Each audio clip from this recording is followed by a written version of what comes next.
Have you been seeing the headlines lately? It's pretty wild. Gold and silver prices are absolutely exploding, hitting these insane record highs, and it's kicking off a global frenzy. So, okay, let's dive in and figure out what is going on and, why it matters. Right, this is the question on everyone's mind. Because this isn't just some small blip on the market charts. No, this is a massive, massive surge that has caught even the most seasoned experts totally off guard. So in this explainer, we're going to break down the key drivers behind this incredible scramble for precious metals.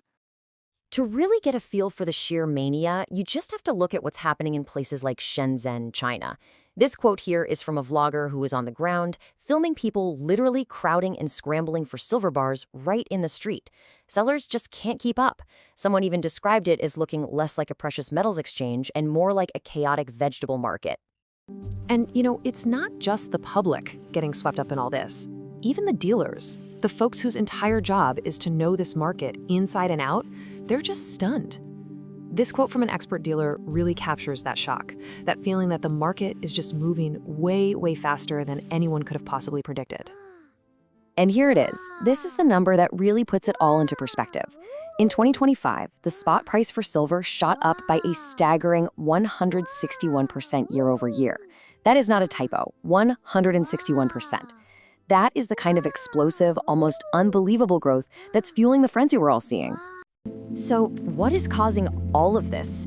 Well, it's not just one single thing. It's more like a perfect storm of different factors all hitting at once.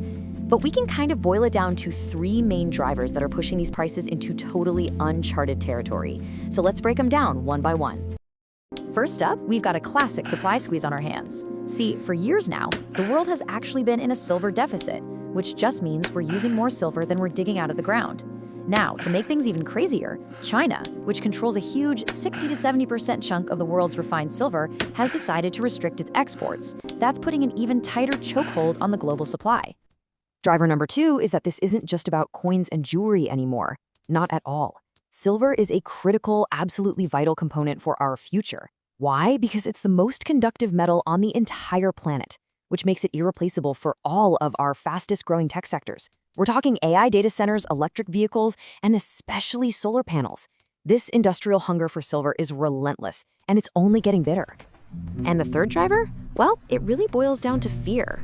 There's a lot of geopolitical turmoil going on, and people are getting seriously worried about their currencies losing value.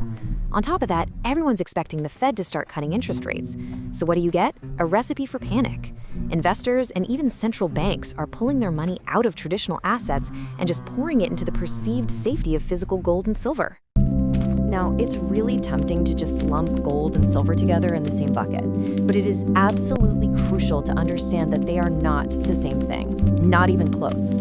While yeah, both prices are rising, they're fundamentally different beasts with very different risk profiles for anyone looking to invest. We really need to break this down. Think of it this way. Gold is the classic safe haven asset, right? It's backed by these huge central bank reserves, which gives it a certain level of stability. Silver, on the other hand, is much more of a hybrid. Its value is super tied to that industrial demand we just talked about, which makes it way more volatile and way more likely to have these wild price swings driven by speculators. And this quote just perfectly illustrates the danger here. It's a stark warning from a market expert who's seen this play out before. When a gold market falls, you often have central banks and big institutions buying in, which can cushion the blow. But with silver, when the speculators decide to run for the exits, there's no safety net. The fall isn't just a fall, it's a stampede. Which brings us to the dark side of this whole boom. Because whenever you have this much money moving this fast, you're gonna get scams and you're gonna get bad decisions. It's just inevitable.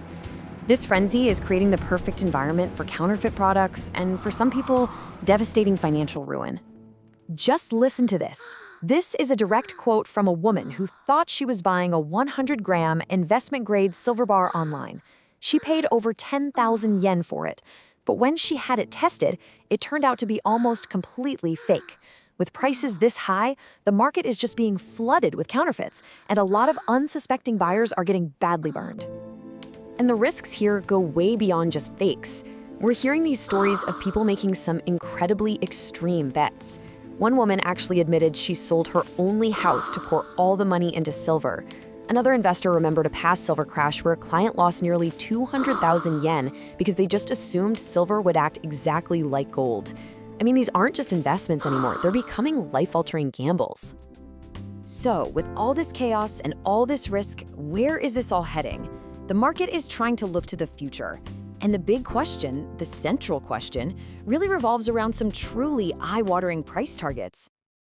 Yeah, just take a look at this chart. You can see there's a huge gap between where silver's price is now and where some analysts think it could go.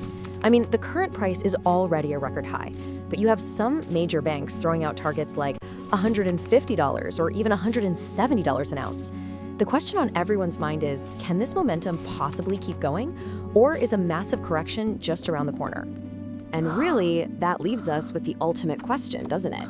Are we witnessing a fundamental shift in how the world values money and assets, one that's driven by real industrial demand and a deep loss of faith in traditional currencies? Or is this just a classic speculative bubble, fueled by hype and by fear, that is absolutely destined to end in a spectacular crash?